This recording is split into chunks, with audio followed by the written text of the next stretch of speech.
1절의 말씀하겠습니다.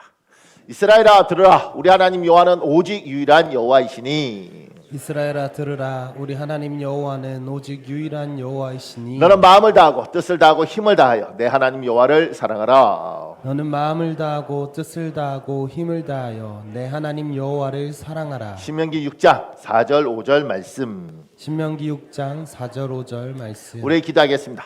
대한민국아 들으라, 내 영혼아 들으라. 대한민국아 들으라, 내 영혼아 들으라. 우리 하나님 여호와는 오직 유일한 창조주 하나님이시니 우리 하나님 여호와는 오직 유일한 창조주 하나님이시니 너는 마음을 다하고 뜻을 다하고 힘을 다하여 내 하나님 여호와를 사랑할지어다. 너는 마음을 다하고 뜻을 다하고 힘을 다하여 내 하나님 여호와를 사랑할지어다. 성령 하나님, 이 선포대로 이루어지게 하옵소서. 성령 하나님, 이 선포대로 이루어지게 하옵소서. 예수님의 이름으로 기도합니다. 예수님의 이름으로 기도합니다. 하나님이 여러분의 기도 들으신 줄 믿습니다. 감사합니다. 오늘 말씀은 제가 이제 여러분한테 이렇게 프린트물도 나눠드렸지만 파워포인트를 이제 화면에 잘 보이니까 파워포인트로도 이렇게 했습니다. 그러니까 앞만 보셔도 되도록. 생각보다 목사가 참 친절해요. 그렇게 하면 그렇게 우리나라에서는 뭐 이렇게 설교하는 사람 별로 없는데 이제 뭐 다른 나라에는 있습니다. 오래전부터. 자, 보십시오.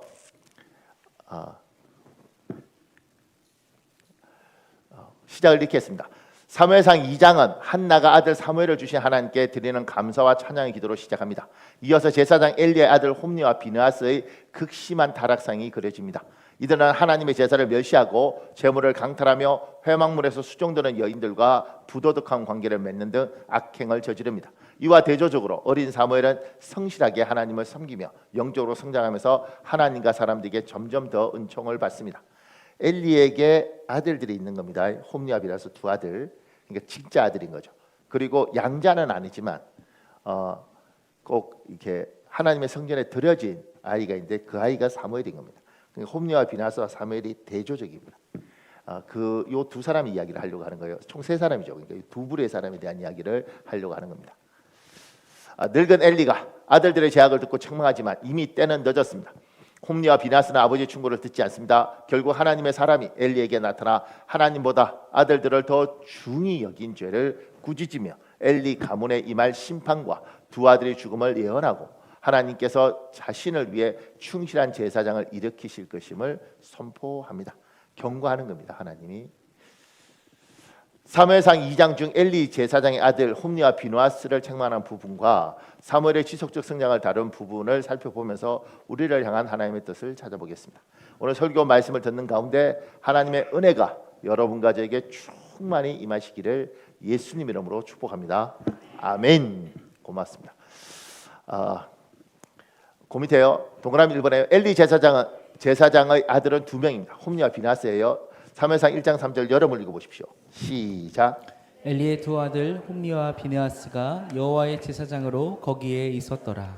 당시에 제사장직은 세습되는 겁니다. 그러니까 이스라엘의 지도자가 사살한 지도자가 있고 정치 영역을 하는 거고요.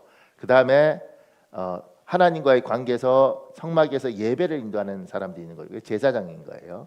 그리고 하나님의 뜻을 전달하는 사람도 있습니다. 이 사람들이 선지자입니다. 요거 삼중직이라 그래요. 그래서 나중에 사사가 왕이 되는데 왕, 그 다음에 제사장, 선지자 이렇게 이스라엘은 이렇게 상권 분립이 됐습니다. 우리나라도 상권 분립돼 있잖아요. 이렇게 분립이 되어 있습니다. 근데 좀 특이한 것은 사무엘은 요 세 가지를 다 합니다. 아주 특이하죠. 근데 대부분은 다윗 같은 경우는 왕이잖아요. 나단 선지자를 두고 제사장은 따로 있는 겁니다. 아비아달 제사장. 그러니까 이게 항상 이스라엘은 이렇게 서로 균형과 견제하도록 아주 지금으로부터 수천 년 전에 이런 제도를 하나님이 수천 년 전이 아니죠. 이게 뭐 3천 년 전에 이미 하나님이 이런 제도들을 이스라엘 백성들에게 가지게 하신 거죠. 그래서 이제 저 제사장직은 세습입니다. 그래서 엘리에게 두 아들 홈리와 비느하스가 있고 엘리가 제사장이니까 홈리와 비느하스도 제사장입니다. 좋은 믿음의 가문에서 태어난 거죠. 홈리와 비느하스는 하나님 알지 못하는 사람입니다. 사무엘상 2장 12절 있습니다. 여러분 읽어볼래요? 시작. 엘리의 아들들은 행실이 나빠 여호와를 알지 못하더라. 제사장 직분은 자녀에게 세습되는 직분입니다. 그래서 홈리와 비나스는 아버지 엘리처럼 제사장이었습니다. 이들은 하나님의 임재를 상기하는 성막에 매일 출근하여 성막에서 일했습니다. 그런데 성경은 이들이 하나님을 알지 못하더라고 기록합니다. 저기에서 이제 알다라는 개념이 히브리어로 야다인데요. 이 알다라는 개념이 우리가 생각하는 알다라는 개념하고 다르다는 걸 압니다. 왜냐하면 엘리의 제사장은 여호와를 알지 못할 수가 없습니다. 왜냐하면 아버지가 제사장이고 성막에 출근해 있고 자기들 제사장인데 하나님에 대해서 어떻게 모르겠어요. 이를테면 어떤 목사는 하나님을 알지 못하더라. 말이 됩니까? 목사인데 어떻게 하나님을 모르겠어요. 근데 우리는 그 의미가 알잖아요. 아하, 하나님에 대한 정보는 가지고 있고 하나님에 대한 많은 지식은 가지고 있지만 진짜 하나님이 살아있다고 믿지는 않구나. 하나님과 인격적인 관계는 맺지 못했구나. 이렇게. 그래서 이제 요건 조금 다른 이야기인데 이제 우리가 인식론 이렇게 생각을 구분할 때 헬레니즘이 있고 헤브라이즘하고 이렇게 딱 이렇게 구분합니다. 헬레니즘은 아리스토텔레스, 플라톤 이제 그리스 철학을 통해서 쭉 와서 이게 굉장히 분석하고 이렇게 하는데 여기는 뭐냐면 지식이 들어오면 아는 겁니다. 정보가 있으면 아는 겁니다. 근데 요 헤브라이즘은 이제 서양 사람들이니까 헤브라이즘 그런데 동양적인 거예요. 사실 알고 보면 그러면 이 동양적인 요소들은 뭐냐면 여기만 알면 안 되는 겁니다. 이 전체적으로 아는 걸 안다 그럽니다. 그러면 이제 동양적 사고로 방식으로 서양적 사고 이렇게로 보면 헬레니즘 사고로 보면 여보 나 사랑해? 사랑하지. 진짜 사랑해? 안 그랬으면 결혼했겠어? 뭐 결혼 증서 보여줘? 우리 부부잖아. 사랑하는 거야. 요렇게 하면 그 사람도 사랑하는 겁니다. 느껴져요? 사랑한다고? 여보 나 사랑해? 미치지 당신이 내 이름 안 불러도 같이 믿어. 막 이래야 사랑하는.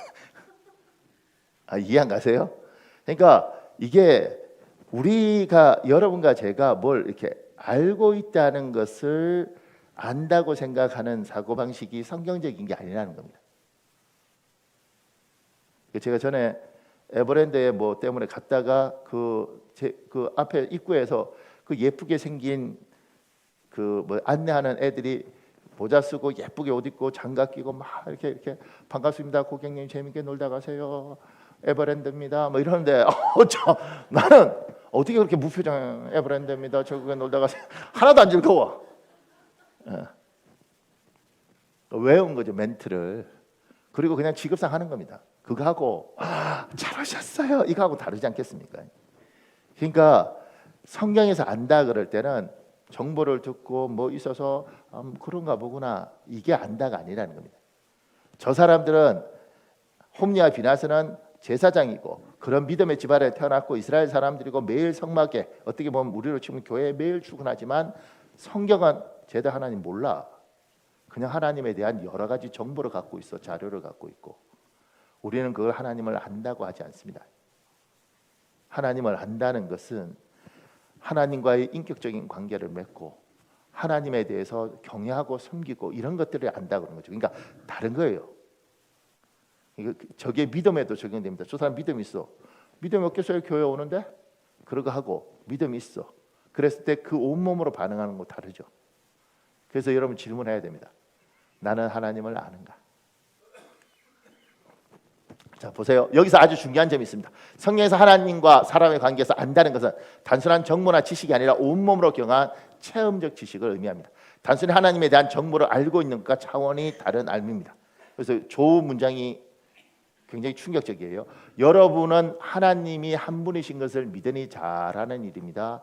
귀신들도 믿고 두려웠답니다. 야고보서 2장 19절입니다. 그러니까 귀신도 하나님 믿어요.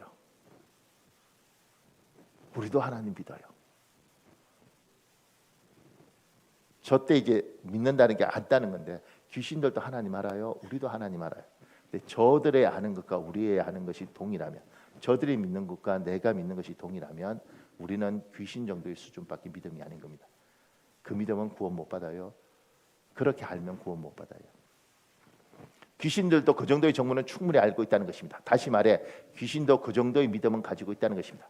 그러나 그것만으로 구원받을 수 없습니다. 따라서 우리의 믿음은 하나님에 대한 정보와 하나님에 대한 섬김 이 두 가지를 모두 갖춘 믿음이 합니다. 제가 이 그림을 이렇게 그려놓은 거죠. 믿음이 있으면 지식과 행동 이 두 가지가 같이 있는 겁니다.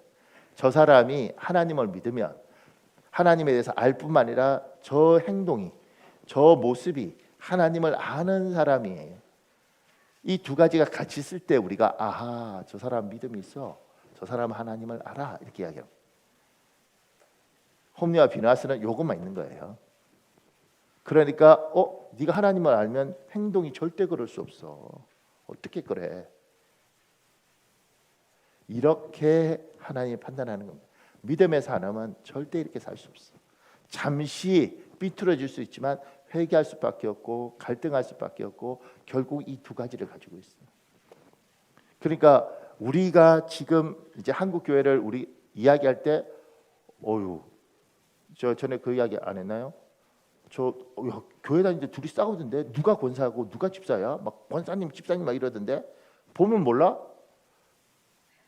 저 사람이 권사잖아. 알아? 아니 몰라. 왜? 성질 내는 거 봐. 집사님 저만큼 성질 못 내. 권사니까 저만큼 성질 내는 거야.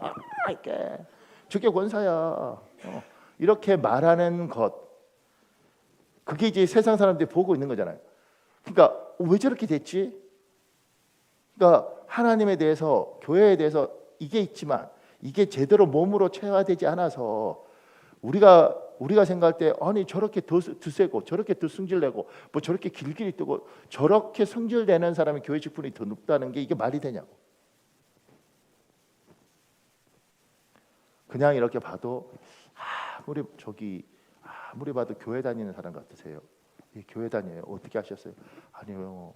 몸에서 그게 보여요. 참 얼굴에서도 보이고 좀 딴 사람하고 달라요. 이런 이야기를 들어야 되지 않겠습니까? 고마워요. 아무도 하면 안 하잖아. 그렇게 살기 싫지. 그렇게 살기 싫지. 오른밤 때리면 왼밤을 미쳐서 머리털 다 뽑아버려야지. 어떻게 그렇게 살 수 있어? 근데 이제 믿음이 있으면 반드시 이게 이쪽으로 나와야지 이게 진짜 믿음이고 이 믿음이 진짜가 있으면 그렇게 행동할 수밖에 없습니다. 그러니까 그런 분들이 있던데요. 막 싸움도 잘하시고 기도도 잘해 막 싸우고 기도도 막 이렇게 해. 내가 놀라는 건 뭐냐면 그렇게 싸우고 기도가 되나? 뭐 하나님 앞에서 막 괴롭고 막 이렇게 그렇게 되지 않나요?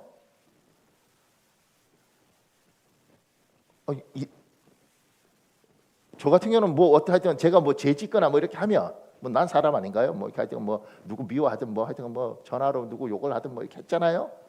기도하기 전에 일단 머리가 아프고 기도할 때 앉아 있으면 한 30분 이렇게 막 뒤틀려야지 기도가 열려요. 왜냐면 그냥 해도 원래 되는 사람인데 막 답답하고 안 할게요. 앞으로 안 그럴게요. 내가 죄송합니다 하나님.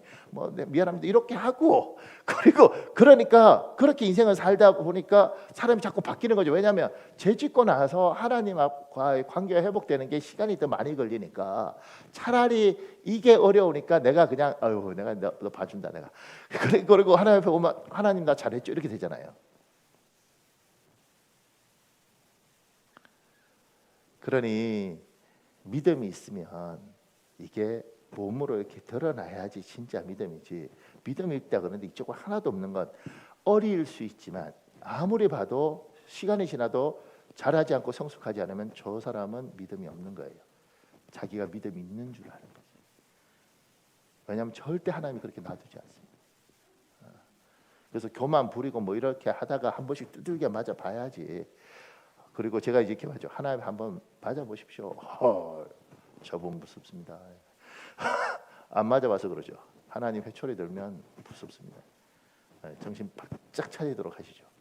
그러니까 하나님이 좋은 말로 할 때 들어라. 아멘. 고맙습니다. 내가 협박하는 건 아니고 느낌이 이상하게 약간 협박하는 것 같은데. 자 보세요. 그러니까 홈리와 비나스는 하나님 몰라요.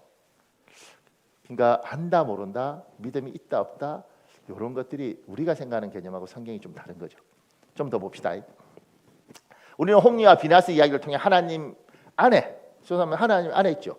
하나님 안에 속하여 있는 것처럼 보여도 결국 저 사람들 나중에 전쟁터에서 다 죽잖아요. 결국 망하는 사람들에게 어떤 특징이 있는지 알 수 있습니다.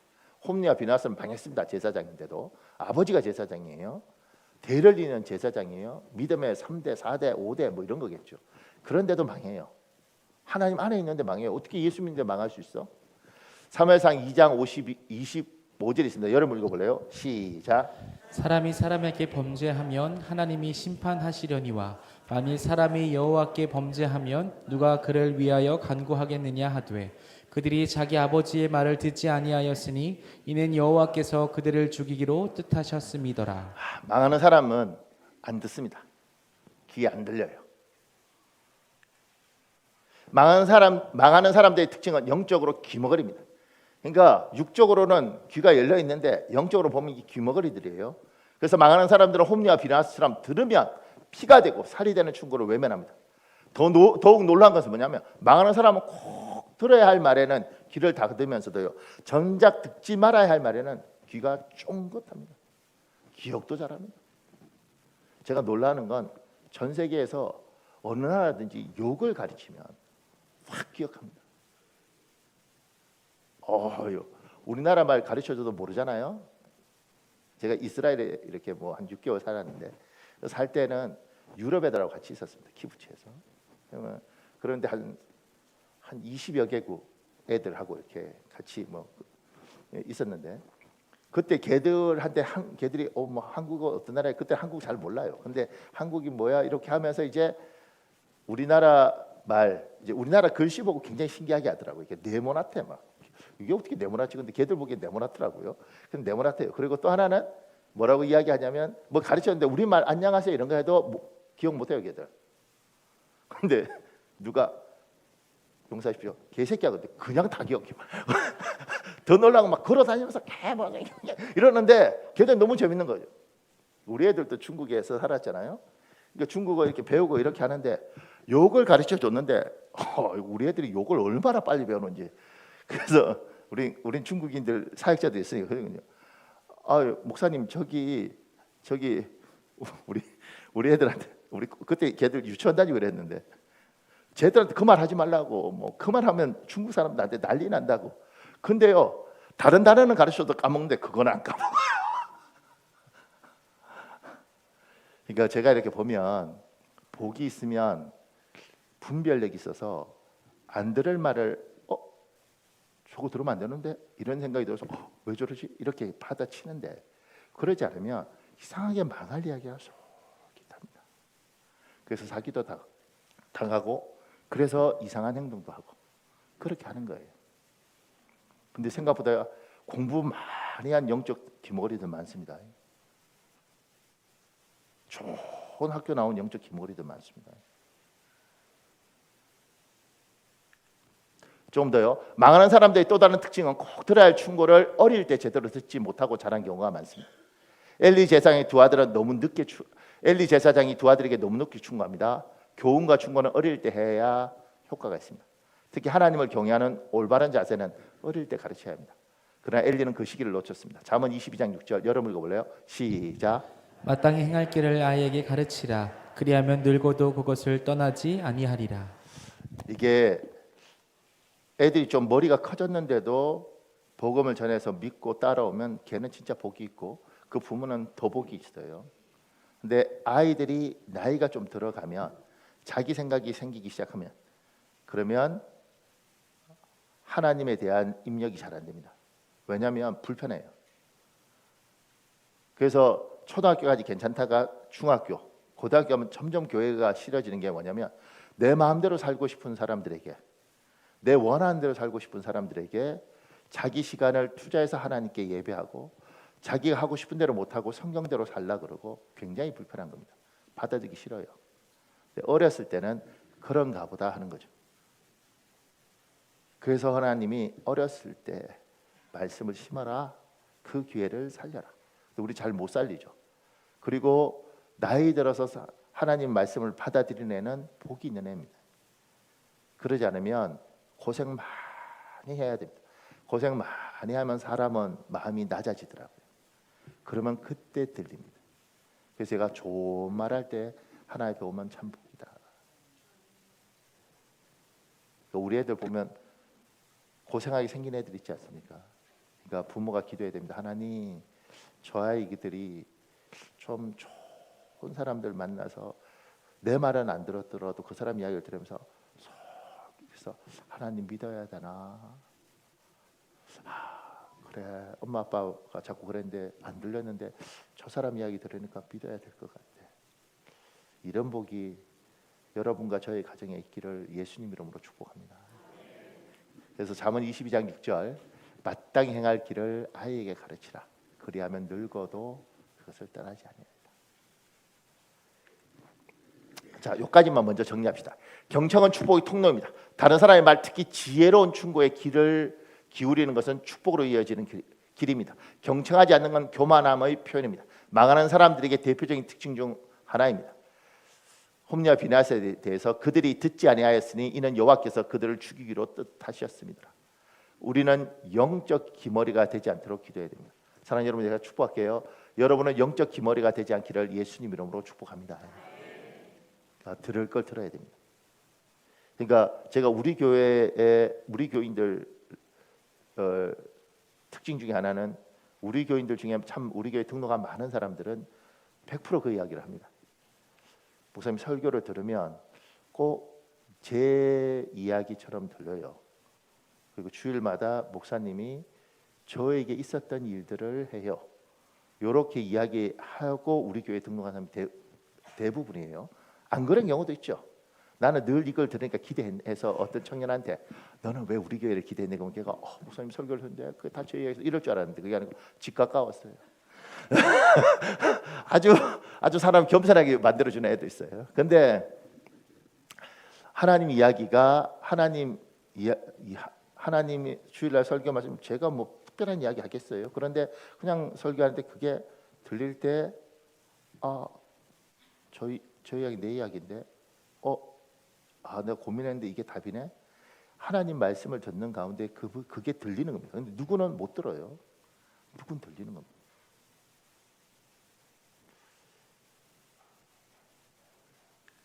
자, 보세요. 둘째, 분별은 축복의 지름길입니다. 망하는 사람들은 듣지 말아야 할 말에는 귀를 기울이고 정작 들어야 할 중요한 말은 외면합니다.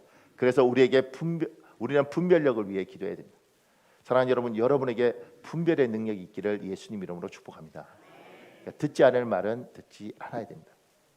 지금은 분별력이 굉장히 중요하고 분별력이 굉장히 중요한 이 시대에 여러분과 저는 삽니다. 특히 지금은 제 같은 경우는 이제 정치 이야기나 이런 건 안 하지만 목사님들 중에 하도 그거 좋아하는 사람도 많고 이래서 이제 뭘 알아는 들어야 되니까 보수 쪽도 뭐 이렇게 해갖고 듣고 링크해두고 구독해두고 진보 쪽도 이렇게 해서 이제 이쪽 이야기도 듣고 이쪽 이야기 들어요. 근데 놀라운 건 내가 귀가 얇은가 봐. 이 사람 이야기 들으면 나쁜 놈들이야. 근데 이 사람 이야기 들으니까 그렇구나. 그러게 듣다 저 나쁜 놈이다. 또 들으면 그렇구나.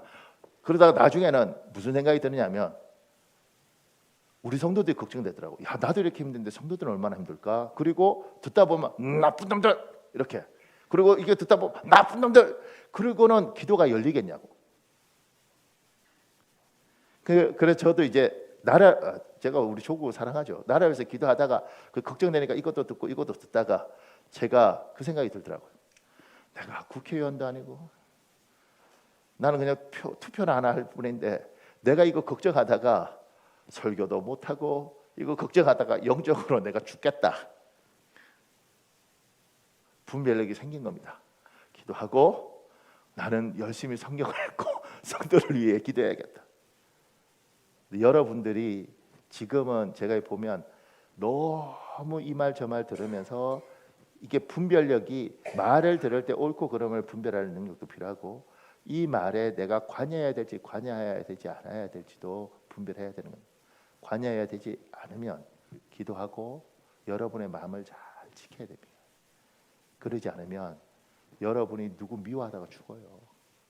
지금 이 대한민국은 사람을 미워하는 분열의 영이 증오하는 어둠의 영이 이 대한민국을 꽉 잡고 있어서 저 사람은 저 사람들이 죽어야 끝나고 이 사람들은 저 사람들이 죽어야 끝나고 여기는 저기가 악마고 저기는 여기가 악마입니다. 근데 놀라운 것 만나보면 하나같이 그래도 괜찮아요. 내 하고 있으면 괜찮은데 저기에 가서 있으면 뭐 저런 사람이 아니다 이래요. 그러니까 분별 잘 하시고 여러분 마음 잘 지키시기를 예수님 이름으로 축복합니다. 자, 셋째, 올바른 것은 자녀가 어릴 때 가르쳐야 하며 몸에 배게 해야 합니다. 특히 하나님에 대한 가르침은 자녀가 어릴 때부터 해야 합니다. 제가 좋은 말씀 쓰면서 걱정되는 게 우리 목사님 우리가 어렸을 때부터 그렇게 신앙을 주입했는데 어떻게 저희는 믿음이 저 모양일까요? 그건 여러분뿐만 아니라 나도 그래요. 저는 저희 둘째하고 강성구 목사 둘째하고 둘이 이야기할 때 내가 옆에서 제가 둘이 뭐 이렇게 이야기해서 제가 너희들은 하나님 만났니? 하나는 목사들이고 하나는 선교사들인데 만났겠습니까? 미쳐버리더라고. 저것들을 뱃속에서부터 안수하고 어떻게 축복하고 좀 뭐 맨날 뭐 어렸을 때부터 그랬는데 이제 여러분과 제가 속으면 안 될 건 우리는 우리 할 일들을 하고 그리고 하나님께 맡기는 겁니다. 또 하나는 여러분과 제가 할 일들이 그 아이들을 교회에 데려오기도 하고 말씀을 신기도 하지만 우리의 모습. 저 송탄에 서울대학교 나와서 뭐 송탄에서는 그때 천재였대요. 서울대학교 나와서 나중에 신학대학원 들어가서 목사가 되신 분이 있습니다. 그 집 아들이 아버지가 너무 싫은 거예요. 힘들었고 목사 아들로 사는 것도 힘들었고 아버지 보면서 답답하고 그러니까 어린 날 물론 끌려다니다가 나중에 저항하고 반항하고 막 이렇게 한 거예요. 그래서 아버지 입장에서는 성도들한테 민망하고 왜냐하면 아들이 졌다 보니 얼마나 짜증나겠어요. 면도 안 쓰고 속도 상하고 아들 입장에서는 내가 어쩌다가 재수없이 목사 아들로 태어나서 하나님 있는지 없는지 잘 모르겠고 어렸을 때는 아버지 때문에 교회를 다니고 나중에 술도 먹고 뭐 놀러도 가고 싶은데 자꾸 네 목사 아들이지 않냐 그래서 참 자기 인생 짜증나고 뭐 그래서 둘 사이가 너무너무 안 좋은데 그 사모님이 어떻게 이렇게 해서 둘이 여행을 갔어요. 아버지하고 진짜 사이 안 좋은 부자가 여행을 간 거죠. 여행을 갔는데 아들이 이제 둘이 한방 써야 되잖아요. 보통 호텔비는 2인 1실이니. 근데 아들이 이렇게 보니 저분 놀러 왔는데 새벽 4시면 다 일어나서 성령 피고 아들이 같이 자다가 옆에서 보니까 뭐 하는 거야 저 아버지의 삶을 보는 거죠. 그러면서 다르구나. 그리고 자기 아버지를 자기 그렇게 살고 싶지 않지만 자기 아버지는 존경한다 이렇게 이야기하더라는 거예요. 여러분의 자녀도 여러분 보고 있습니다. 때로는 그렇게 아프면 왜 예배당을 가? 그냥 집에 자. 이러는데 그래도 하나님 앞에 예배하러 가야지. 왜 저렇게 하잖아. 그렇게 보죠.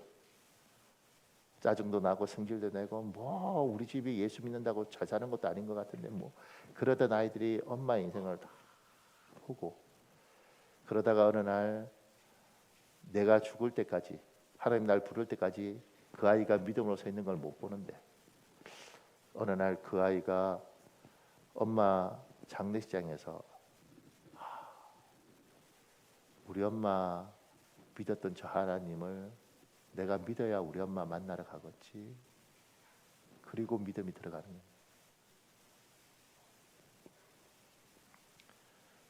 할 수 있는 만큼 여러분이 하고 우리가 할 수 없습니다. 다만 여러분의 삶을 보고 있다. 그리고 존경받으려고 살 필요는 없는데 제대로 살아라. 다 보고 있습니다, 애들이. 저는 우리 지금 그 3부 때 찬양하는 우리 임지명 목사님, 그 목사님이 그 이제 우리 교회 오기 전에 신학대학원 3학년일 때 제 수업의 학생이었거든요. 근데 이제 그때 그룹 토론하는데 그 그룹 토론할 때 제가 이제 이렇게 들어가서 이렇게 듣는 거죠. 이렇게 전도사들은 무슨 말들을 하는가. 근데 이제 그때 우리 임지명 목사님이 자기 목사 아들로 태어나서 상처받은 이야기를 하더라고요. 근데 무슨 이야기를 하냐면 교인들 엄마 아빠가 이야기하는데 교인이 교회를 떠났대요. 뭐 이렇게 상처받았다고 이렇게 뭐 했는지 뭐 떠났대요. 근데 자기가 그 떠난 그 사람 때문에 너무 상처가 되더래. 근데 뭐라고 하냐면 이렇게 한 거예요. 어떻게 이렇게 좋은 교회를 떠날 수 있어? 난 그 말에 너무 놀랐네. 우리는 보통 이런 걸 기대하거든요. 너는 떠나는구나. 나는 목사 아들이라서 못 떠나는데 좋겠다. 뭐 이렇게 할 줄 알았지. 근데 어떻게 이렇게 좋은 우리 아버지 같은 이런 좋은 목사님 교회를 떠날 수 있어? 부럽더라고요. 그러니까 몸으로 보여라. 그리고 그렇게 살고 하나님을 기대해라. 아멘. 자, 그 밑에요. 넷째, 경청은 믿음이 되고 믿음은 기도 제목이 됩니다. 경청이 곧 기도의 첫걸음입니다. 이것이 믿음의 작동 원리입니다. 조말을 좀 제가 쉽게 설명해서 이렇게 했어요. 여러분 이렇게 말씀을 듣거나 이렇게 할 때 듣는 거예요. 안 들리면 문제입니다. 복된 말씀이 들리면 이 들리는 말씀을 잡고 이게 이제 믿음으로 붙잡는 거죠. 우리 마음에 소원을 가지는 겁니다. 복된 걸 듣고 마음의 소원을 가지고 그리고 요거만 가지고 있으면 안 되고 요걸 가지고 기도할 때마다 요 기도를 하는 겁니다. 요게 믿음으로 기도하는 원리예요. 그러니까 안 들으면 이게 붙잡고 기도할 게 없는 겁니다. 그러니까 말씀을 들을 때 들려야 되고 들리면 그냥 듣는 게 요거 붙잡는 겁니다. 그래서 올해 재미난 일이 있었는데 올해 그 오산에 있는 어떤 권사님 시어머니가 돌아가셨습니다. 근데 이제 그 권사님이 저희 사모하고 아주 20살 때부터 같은 학교 친구고 뭐 이렇게 해서 제가 이제 장례식장 갔는데 거기서 이제 그 권사님이 자기 어머니 이야기를 하는 거예요. 이제 시어머니 이야기. 자기가 시어머니를 너무 사랑해서 우리 어머니가 오래 병원에 누워 있으면 자기가 이제 붕괴될 것 같다는 거예요. 왜냐하면 너무 사랑하는 엄마가 아픈 모습이 보기 싫은 거죠. 시어머니가.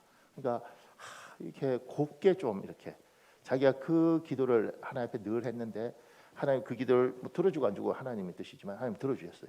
그래서 87세인데 87세에 주일날 예배 드리고 그 다음에 잘 자고 일어나서 그 다음에 물 한 컵 탁 마시고 소파에 탁 앉자마자 컵 딱 떨어뜨리고 돌아가셨어요.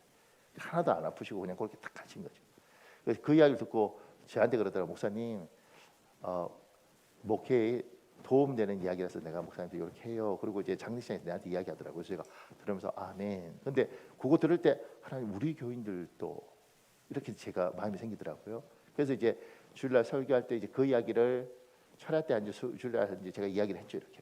근데 우리 교회 권사님 중에 한 분이 그 이야기를 들을 때 다른 사람은 저렇게도 돌아가시는구나 이럴 텐데 우리 교회 권사님 중에 한 분이 그걸 듣고 아멘 하고 받았어요. 하나님 우리 시아버지도. 근데 그 시아버지가 86세였는데 그렇게 돌아가셨어요. 그분은 밥 잘 드시고 주무시다가 하늘나라 가신 거예요. 그러니까 그러면서 이제 그 권사님이 저한테 목사님 그때 그 소원이 듣고 내 마음에 그 소원을 품고 기도했는데 하나님 들어주셨어요. 이렇게 됩니다. 그러니까 여러분 잘 듣는 복이 있길 예수님으로 축복합니다. 그리고 그걸 믿음으로 붙들고 기도하는 여러분 되시기를 예수님 이름으로 축복합니다. 자, 보세요. 조금 전에 홈리와 비나스 이야기인데 이제 사무엘 이야기를 좀 해야 될 것 같아요. 엘리 제사장의 아들이 홈리와 비나스는 망하는 길을 갑니다. 그러나 사무엘은 흥하는 길로 갑니다. 두 대조적이에요. 사람은 갓난아이로 태어납니다. 그리고 자랍니다. 좋은 쪽으로 자라는 사람이 있고 나쁜 쪽으로 자라는 사람이 있습니다. 좋은 쪽으로 자라는 것은 발전, 진화, 성장 등으로 부릅니다. 나쁜 쪽으로 자라는 것은 태화, 태보, 후퇴 등으로 부릅니다. 홈리와 비나스는 점점 나쁜 쪽으로 자랍니다. 시간이 갈수록 퇴보하는 사람들입니다. 사무엘상 2장 22절에서 24절이 있는데 여러분 읽어볼래요? 시작. 엘리가 듣고 그들에게 이르되 너희가 어찌하여 이런 일을 하느냐 내가 너희의 악행을 이 모든 백성에서 듣노라 내 아들들아 그리하지 말라 내게 들리는 소문이 좋지 아니하니라.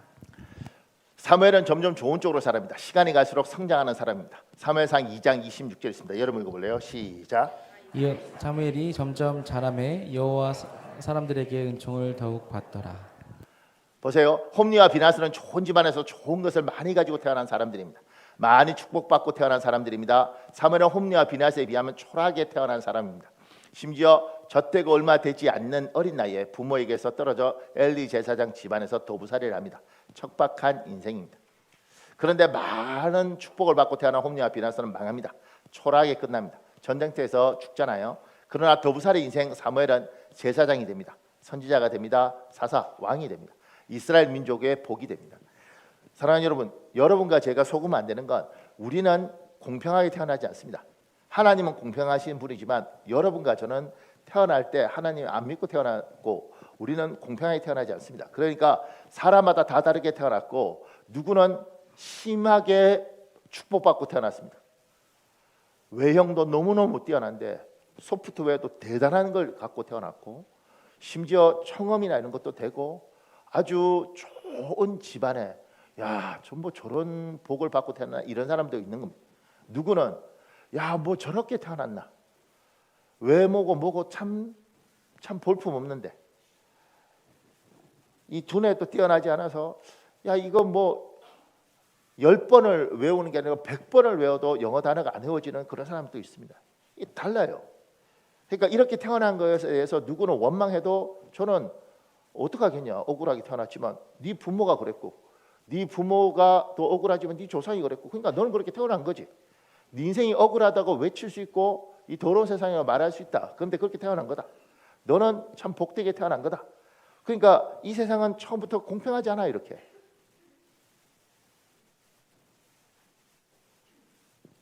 그런데 저는 이제 이 사람들 이야기를 하는 게 아니고 우리가 예수를 믿어도 예수 안에서 이렇게 예수를 믿고 이렇게 태어난 사람도 있고 안 믿고 이렇게 예수를 안 믿다가 나중에 믿었지만 이런 상황이 있는 사람이 있죠. 그러니까 여러분이 예수를 믿고 이런 상황에 태어났든 뭐 안 믿고 태어나서 나중에 믿었든 간에 하나님 앞에 좋은 걸 많이 갖고 태어난 사람들이 있습니다.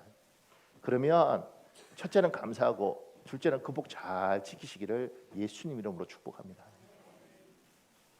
복 받는 게 중요한 게 아니라 잃어버린 사람 많지 않습니까? 삼성과 현대가 그 가족사들 이런 거 쭉 읽다 보면 그 엄청난 집안에 태어나서 굉장히 푸른하게 인생 끝낸 사람들 많지 않습니까? 그러니까 좋은 거 갖고 태어난 것 아무나 그러지 못한다. 그 좋은 거 갖고 태어났으면 첫째 그 복 잘 지켜라. 쉽지 않다. 하나님이 복 주셨으면 감사하고 그 엄청난 복을 누리기도 하고 잘 지켜야지. 수없이 많은 사람이 그렇게 받고 태어나지만 잃어버립니다. 그 좋은 머리 아무나 갖고 태어나는 거 아니다. 그 큰 키에 그 좋은 인상과 이목구비 아무나 갖고 태어나는 거 아니다. 그 건강 아무나 갖고 태어나는 것이 아니다. 하나님이 좋은 거 주셨으면 잘 지켜. 사랑하는 여러분, 만약 여러분이 좋은 거 갖고 태어나셨으면 그 복 잘 지키시기를 예수님 이름으로 축복합니다. 홈리와 비나스는 못 지켰어요. 근데 엘리 제사장 아들 홈리와 비나스는 못 지켰는데 사무엘은 이 사람들에 비하면 홈리와 비나스는 형편없습니다. 어린 나이에 젖되고 난 후에 성막에서 도부살이 하지 않습니까? 제사장 엘리가 자기 친아들 홈리와 비나스를 보는 거하고 사무엘 이걸 보는 거하고 어떻게 하겠습니까? 홈리와 비나스 입장에서 이거 저딴 게 다 있어 이렇게 했을 때 이거 얼마나 서럽겠습니까? 그렇게 서럽게 살아오는 사무엘. 그러니까 여러분도 그럴 수 있죠. 그런데 그런 인생이 그렇게 초라하게 끝날 수도 있는데 그러지 않더라는 거죠. 이 화려한 인생은 전쟁터에서 비참하게 저렇게 종말하는데 이 사람은 이스라엘 민족 전체가 흠모하는 사람이 되었습니다. 우리 민족의 지도자가 됐고 민족이 저 사람 때문에 살았다고 이야기하는 사람이 되었습니다. 제가 이렇게 적었습니다. 조금 더 밑에 조금 더 하고 정리할게요. 보세요. 축복받고 태어나는 것은 그 축복을 지키는 축복받고 태어나는 것보다 중요한 것은 그 축복을 지키는 것입니다. 홈리와 비나스는 축복받은 인생이었지만 그 축복을 지키지 못합니다. 잃어버립니다. 여러분 축복받고 태어났습니까? 그 축복 잘 지키십시오. 둘째, 초라하게 태어난 인생은 하나님이 함께 하시면 사무엘 같은 인생이 됩니다. 이스라엘 민족의 사사, 제사장, 선지자가 됩니다. 여러분 초라하게 태어났습니까? 하나님과 함께 하십시오. 하나님에서 떨어지지 말고 꼭 붙어 계십시오. 그러니까 여러분이 이렇게 약하게 태어났으면 그러면 원망하고 살겠습니까? 죽어서 천국 가면 끝이지 이러고 그냥 80년 100년 동안 그냥 그렇게 투덜거리고 서럽다고 이야기하고 살겠습니까? 그러지 말고 하나님 안 믿는 사람에게는 세상은 불공평하다. 그런데 주님을 만나라. 그러면 그 하나님 손 붙들고 하나님과 더불어 인도함을 따라 그분이 인도하는 대로 힘들어도 3년, 5년, 7년 이렇게 가라. 그럼 하나님께서 때마다 도우시고 역사하셔서 너는 볼 것 없고 도부사리로 초라하게 살았지만 사무엘처럼 하나님이 하나님의 사람으로 인도한다. 아멘. 이 믿음이 여러분에게 있길 예수님으로 축복합니다. 지금 우리 청년들이나 이런 애들이 다 뭐 세상이 불공평하고 뭐 어쩌고 저쩌고 이런 이야기예요. 그러니까 그 아이들이 느끼기는 그게 맞습니다. 제가 누구한테 들었죠? 그분처럼 뭐 아버지는 삼성 다니고 엄마는 무슨 은행 다니는데 애가 우리 집은 너무 가난해요. 맞습니다. 이 동네에서 가난한 거예요. 그러니까 그 기준이 그러니 청년들이 나는 오케이 그렇게 믿으면 그게 맞겠죠. 그 사람 입장에서는. 그러면 그럼 여기서 투덜거리고 원망하다 살다 죽겠냐? 아니면 아무것도 없던 당신이 하나님을 한번 붙들고 그분하고 같이 손잡고 인생을 개척해 보겠느냐? 하나님 앞에서 그냥 대충 교회 왔다 갔다 하니 하나님 딱 붙잡고 영어 배울 때 재밌는 거 배웁니다. 이렇게 뭐 전쟁터에서 나와 함께 해. 그러면 stay with me 뭐 이래요. 전쟁터에 총독할 때 stay with me 뭐 이렇게 그렇게 뭐 이렇게 이야기하는데 나중에 stick with me 이게 있습니다. 딱 달라붙어서. 그러니까 하나님 앞에 딱 달라붙어 갖고 주님 나 절대 주님 떨어지지 않겠습니다. 내가 진짜 서럽고 볼 거 없고 비참하게 태어났는데 내가 당신 외에 누가 날 도와주겠습니까? 그러니까 하나님 붙들고 내가 살겠습니다.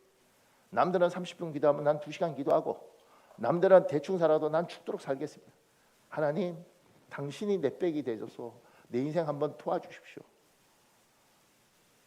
사무엘이 꼭 그렇게까지 산 건 아니겠지만 사무엘도 하나님 붙들고 산 거예요.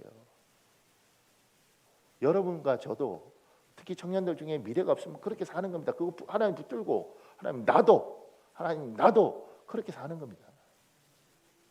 아멘. 그러니까 어차피 태어난 걸 갖고 어떡하겠어요. 나는 선택 능력이 없어. 그냥 그렇게 태어난 거야. 원망하고 투덜거린다고 인생이 변하는 게 하나도 없어요. 그런데 놀라운 게 뭐냐면 이 불공평한 세상에 이 더러운 세상에 하나님이 계시대. 누군 이래요. 하나님이 계시면 이렇게 더러운 세상을 만들어 놨겠냐고. 그러니까 당신은 그렇게 투덜거리면서 살아. 근데 나는 그렇게 살기 싫어. 내가 이렇게 이 더럽고 이 엄청난 세상에서 희망이 없는 줄 알았는데 하나님이 계셔. 근데 그 하나님이 내 하나님 되어 주겠대. 그래서 그 하나님 붙들고 그러면 나는 당신에게 내 인생을 걸겠습니다. 하나님 내가 당신을 믿고 힘들어도 기도하고 당신이 살라는 방법대로 어려워도 내가 그렇게 살면서 하나님 사무엘같이 저 도부사리를 이스라엘 민족의 제사장으로 선지자로 사사로 만들어 주는 것처럼 하나님 내 인생도 한번 바꿔주십시오. 그리고 이분 붙들고 사는 게 우리 인생이란 말입니다. 잘 모르면 웃으면서 하나님 저는 하나님 사랑합니다 이렇게 사는 줄 아는가 봐요.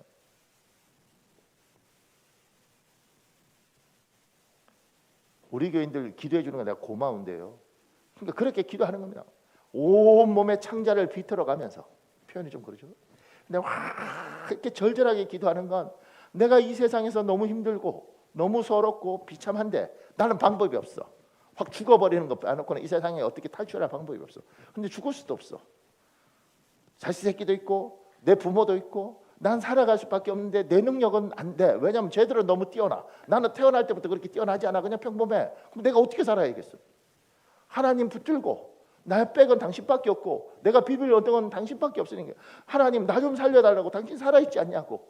그리고 내가 당신 배신하지 않겠다고. 그리고 그분한테 죽도록 기도하면서 하나님 앞에 도움 구하고 지혜 구하고 그러면서 그러고 사는 거죠. 이렇게 남들보다 훨씬 못난 놈이 하나님 한 분은 저분은 이 세상을 창조주니까 저분 붙들고 그렇게 인생을 개척해서 사는 겁니다. 남들이 뭐라고 하든지 간에 누구는 이렇게 사는 사람에 대해서 뭐 기복신앙이라고 말할 수 있고 누구는 그 하나님을 그따위로 믿지 말라고 말할 수 있지만 니들은 그렇게 여유 있지만 나는 여유가 없어. 나는 인생이 여기밖에 없어. 너희들은 그렇게 좋은 머리 갖고 태어났지만 나는 그러지 않으니까 나는 여기밖에 없어. 그리고 입은 붙들고 인생을 사는 겁니다. 뭐 다른 사람 모르겠어. 나는 그렇게 살았어요. 그렇게 살고 맨날 울고 금식하고 매달리고 그러면서 그분이 주시는 지혜, 그분이 때로는 사람을 만나게 하고 때로는 그냥 이렇게 있는데 누군가가 나를 끌어올려서 누구에게 소개시켜주고 그 사람한테 이를테면 이런 거예요. 그 사람한테 박현우 목사 여기 이 대학에서 설교시켜줘. 아니 누군지 몰라. 시켜. 내가 보장할게. 아니 그런데 우리는 다른 사람이 청탁한 것도 많아서 얘 시켜. 내가 책임질게. 얘 진짜 잘해. 뭐 이렇게 해갖고 지그들끼리 뭐라고 해갖고 갑자기 뒷조사하고 와서 뭐 해달라고 그러고 뭐 이렇게 하는 거예요. 부탁한 적도 없고 요구한 적도 없고. 근데 하나님 나도 그런 거 해보고 싶어요. 그러면 하나님이 이렇게 해서 어느 날 나는 준비하고 나는 내 인생을 내가 할 수 있는 최선을 다해서 그냥 하면 어느 날 하나님이 길을 여시고 어느 날 하나님께서 일을 벌이시고 그리고 어떤 경우는 놀라운 게 뭐냐면 나는 그렇게 해보고 싶었는데 해보니까 별거 아니더라. 근데 내가 왜 그런 소원을 가졌을까? 이런 생각도 들 때가 있어요. 그런데 그래도 하나님 해줄 때가 있더라고. 우리는 그렇게 사는 겁니다. 언제까지요? 60까지? 70까지? 아니 천국 갈 때까지. 아멘.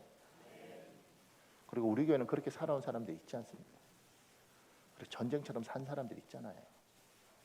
그리고 인생에 열매가 있잖아요. 지금도 힘들지만 열매가 있지 않습니까? 그렇게 살자는 거죠.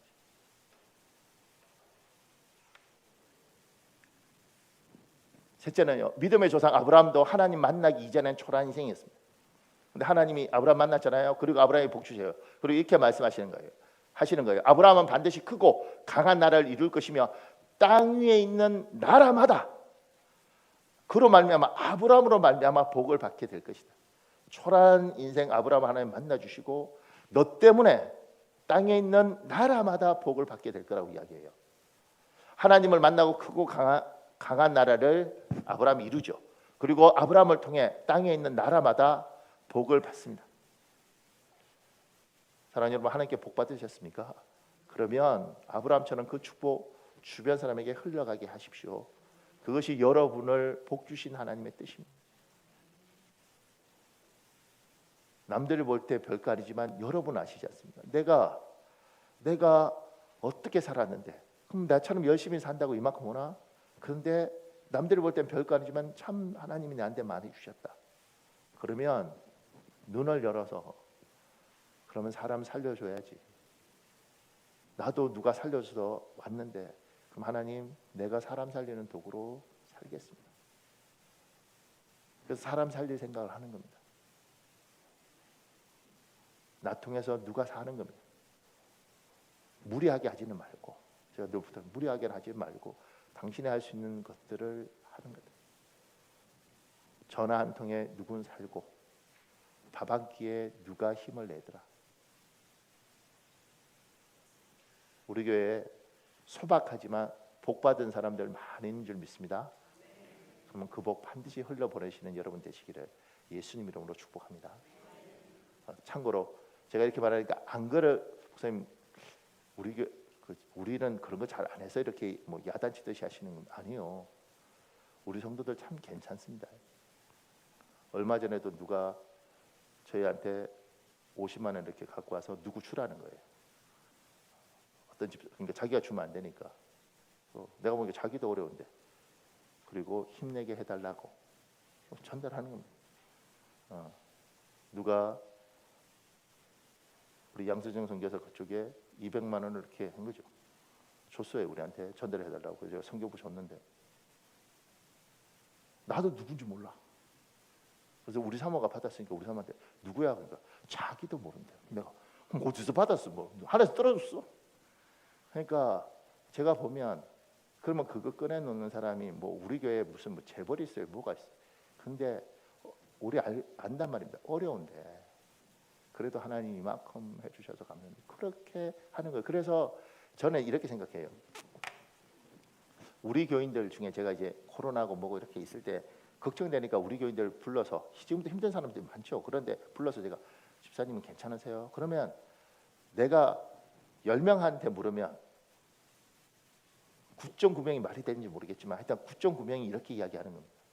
목사님 다 어렵죠. 그래도 저희는 괜찮습니다.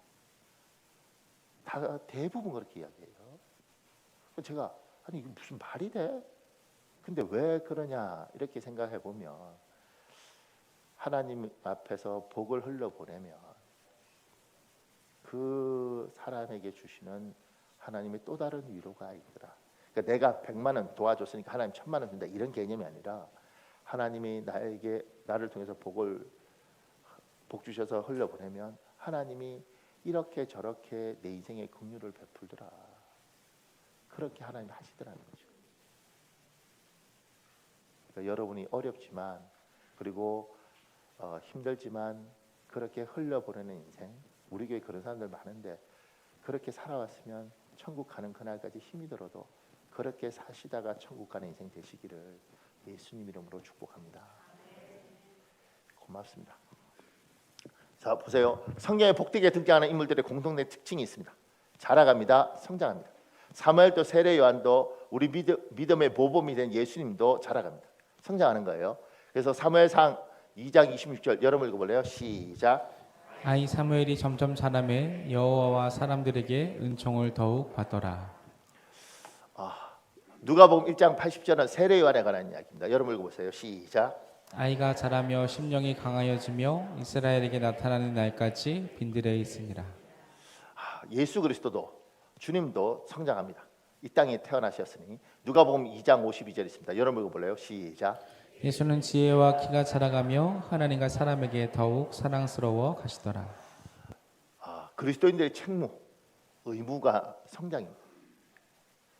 어디서 태어나는가, 어떻게 태어나는가는 여러분과 제가 선택할 수 없습니다. 외모도 환경도 상황도 여러분과 제게 선택권이 없습니다. 그러나 어떻게 살 것인가는 여러분과 제게 선택권이 있습니다. 저건 하나님 우리에게 의지를 주셨습니다. 그러니까 결정하셔야 됩니다. 뭐냐면 성장해야 된다. 하루하루 살아가야 된다. 제가 요 글을 가져온 건 이 어른이 참 지금 105세잖아요. 그러니까 저 어르신이 참 귀한 게 뭐냐면 교수들 정년퇴직하고 명예교수하고 뭐 이럴 때 65세거든요. 그 당시에도 지금도 뭐 그런데 근데 그렇게 했는데 자기가 65세 때 정년퇴직하고 나는 이제 끝났다고 생각했는데 65세부터 75세까지 글을 제일 많이 썼고 그리고 자기가 자기를 보니까 80세에서도 계속해서 정신적으로 성장해 가더라는 거예요.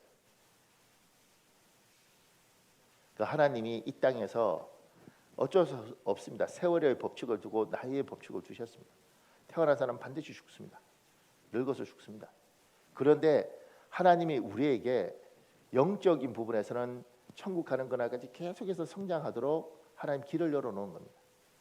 그러니 나이가 들면 들수록 우리 나이가 들었는데 어떻게 20대하고 같겠어요? 남들보다 더 고울 수는 있죠. 참고로 우리 교회 권사님 보고 제가 놀라는 게 우리 교회 이제 중추적인 권사님들이 다 60 넘었는데 제가 어떤 생각이냐면 어렸을 때 제가 보니까 아니 50대도 할매고 65 완전히 할머니인데 우리 교회 권사님들은 왜 저렇게 곱디야? 우리 사람한테 아니 뭐 저렇게 고와 60대를 저렇게 고와도 되는 거야? 뭐 이렇게 이야기했어요. 그래요 미안합니다. 표정들은 별로 안 좋은데 그래요 보세요. 그러니까 이제 아무리 곱게 꾸며도 육체가 우리 그 사람은 후패하나 이게 성경 말씀이잖아요. 근데 여러분의 안에 있는 속 사람은 영적인 사람은 계속해서 자라가고 성장할 수 있다는 겁니다. 깊어지는 거죠. 그것이 여러분이 해야 될 일이다. 그럼 제가 여기 계셨습니다. 두 가지 방향으로 사람이 자라는데 하나는 하나님과의 관계에서 자라는 겁니다. 베드로서 3장 18절 있습니다. 여러분 읽어볼래요? 시작. 여러분은 우리 주님이신 구주 예수 그리스도의 은혜와 그분을 아는 지식에서 점점 자라가십시오. 주님께 이제와 영원히 영광이 있기를 바랍니다. 아멘. 또 하나는 사람과의 관계에서 자라가야 합니다. 제가 우리 찬양합시다. 여기까지 제가 짧게 설명할게요. 보세요. 여러분과 제가 이 땅을 살아가면서 하나님이 우리에게 이제 사무엘이 걸었던 것처럼 세례 요한이 걸었던 것처럼 우리는 계속해서 자라가기로 하는데 몸은 한계가 있어요. 왜냐하면 천국 가야 되니까 우리가 그러니까 영혼과 영적인 건 계속 성장하는데 그 중에서 두 가지 하나님에 대해서 제대로 아는 거 세월이 가면 갈수록 하나님에 대한 눈이 달라져야 돼요. 그러니까 제하고 제 친구 목사하고 우리가 이야기하면서 우리가 가장 놀랬던 거, 친구 목사가 이렇게 말을 하죠. 착하다고 하나님 복 주시는 거 아닌 것 같아. 이렇게. 왜냐면 우리는 계속 착하게 살려고 그랬는데. 그러면서 성질 안 좋아도 믿음 있는 사람에게 하나님이 복을 주시네. 그때 제가 옆에서 그지 이 목사, 우리가 이상한 걸 가르친 것 같아. 우리가 성경을 가르친 게 아니고 엉뚱한 걸 가르친 것 같아. 사람이 착하게 사는 건 좋은 건데 착해봤자 얼마나 착해졌어. 착하다고 복 받는 게 아니라 믿음으로 사는 사람들, 하나님의 믿음 주셨을 때 그 믿음을 따라가는 사람이 복이 있는데, 우리가 성도들한테 믿음을 신앙을 가르친 게 아니고 도덕을 가르친 것 같아요. 도덕이 필요 없다는 게 아니에요. 목회를 하면서 점점 더 아하, 복음이 화려해 보이는데 우리가 속는 게 있구나, 이걸 배우는 겁니다. 또 하나는 사람에 대해서도. 목사님, 저 집사님이 어떻게 저럴 수가 있어? 권사님이 어떻게 저럴 수 있어? 사람이 어떻게 저럴 수 있어? 그때 여러분과 제가 세월이 가면 갈수록 점점 성숙해지며, 애 때는 이해 못하잖아요. 집사님, 사람이니까 그래. 사람. 김권사 사람 아니야? 사람은 10명 중에 은혜하는 건 하나야. 그러니 인간은 그래. 그럼 앞으로 제가 마음을 다 닫고 살아야겠네. 집사님, 그러지 마로. 10명 중에 하나 얻는 게 어디야. 그러니까 그 하나를 위해서 10명한테 베푸는 거야. 9명 보지 말고 그렇게 한 명씩 친구가 생기는 거야. 인간에 대한 깊은 이해, 하나님에 대한 깊은 이해가 나일이 가면 갈수록 쌓이는 겁니다. 그래서 같이 이야기하다 보면 다르네. 사람이 다르네. 우리는 여기에 대한 욕망이 없어요. 그냥 이 땅에서 돈 벌고 이렇게 그냥 뭐 세월 가면 뭐 경험이 쌓이니까 요령을 배우는 것, 처세를 배우는 게 아니고 깊어지는 겁니다. 그래서 때로는 나는 이제 우리 교회 어른들이 좀 그랬으면 좋겠는데, 젊은 집사들이 힘들어하고 이럴 때 집사님, 내가 집사님을 사랑해. 그 말 한마디가 진정성으로 쫙 가서 아, 이 어른이 나 위해서 기도해주고 있구나. 몰랐네. 내가 사랑받고 있구나. 그런 것들을 쫙 줄 수 있는 교회. 오늘 또 어린이날이잖아요. 그러면 여러분들이 이렇게 가다가 애들 보면 반가워 이럴 때 애가 뭔지는 모르겠지만 뭔가 교회 어른들은 타다 이런 것들을, 그게 이제 여러분이 성숙하면 흘러가는 겁니다. 내려가다 비켜 어른들 가는데 비켜 그러지 말고. 그런 분들 있죠. 근데 그냥 잘 왔어 겨울이니까 좋지, 잘 왔어, 그렇게 하는데 그게 애들이 자기동으로 이렇게 보면서 쌓이는 거죠. 따뜻하다. 사랑하는 여러분, 우리 찬양하고 우리 한 7, 8분 기도하겠습니다. 찬양하면서 하나님 어떤 말씀 붙잡고 기도해야 됩니까? 생각나게 해주십시오. 그리고